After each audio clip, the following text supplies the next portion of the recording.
Die handhawing van 'n gebalanseerde darmmikrobiota kan help om galsuurmetabolisme en cholesterolvlakke te reguleer. Dieet speel 'n sentrale rol in die ondersteuning van voordelige darmbakterieë.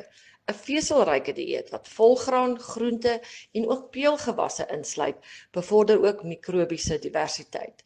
Probiotiese voedselsoorte soos jogurt, kefir en gefermenteerde groente kan ook help om 'n gesonde darmomgewing te handhaaf.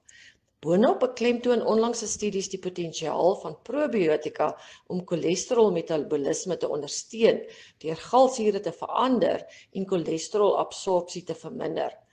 Terwyl bewyse moontlike voordele vir kardiovaskulêre gesondheid aandui, is meer navorsing egter nodig voordat breë aanbevelings gemaak kan word. Gesonde vette, insluitend die wat in olyfolie, neute en vetterige vis voorkom, kan bydra tot metabooliese stabiliteit.